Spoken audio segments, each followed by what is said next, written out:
Naku po, bad news po mga amigos, ang isa sa mga pinaka-inaabang-abangan na pampainit sa bahagi ng undercard ng Manny Pacquiao versus Mario Barrios sa linggo, kanselado. At yun nga po ay ang rematch ni na Isaac Pitbull Cruz at Angel Fierro. Ayon sa ulat ni Mike Coppinger ng The Ring, si Fierro ay nakararanas ng matinding komplikasyon habang nagbabawas ng timbang, dahilan upang siya ay dalhin sa ospital para sa agarang medikal na pagsusuri. Pinayuhan ng mga doktor na wag na lang ituloy ang laban kay Pitbull para sa kanyang kaligtasan.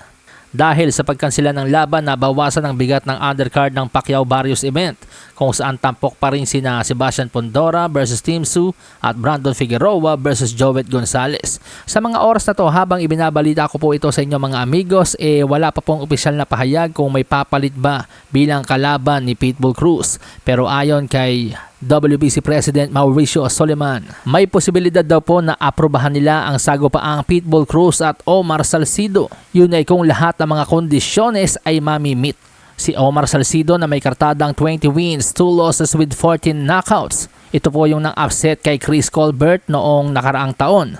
At nitong Enero ng kasalukuyang taon, napalaban naman ito sa future world champion ng Cuba, former Olympic gold medalist na si Andy Cruz. So kung naghahanap ng dekalibreng kalaban si Pitbull, swak naman po si Salcido kahit papaano. Samantala sa iba pang balita, drug test drama sa pagitan ng kampo ni na Devin Haney at Brian Norman Jr. Ayon sa ama ni Devin na si Bill, ayaw pumayag sa agarang bada testing ni Norman Jr.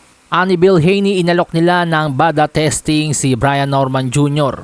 kahit sila na mismo ang magbabayad. So balit ang gustong mangyari ni Norman Jr. sa August 1st pa.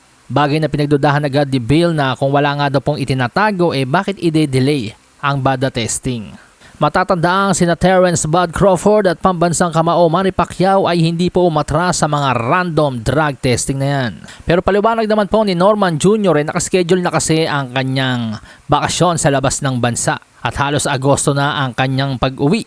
Kaya Agosto pa siya pwedeng magpabada test. Pero ayon sa ama ni Devin, hindi naman daw po magiging sagabal sa pagbabakasyon ang mga drug testing dahil kaya po silang puntahan ng bada kahit saan. Kaya't hinihikayat nito si Norman Jr. na magpabada test na para makasiguro na magiging malinis at patas ang sagupaan sa Nobyembre.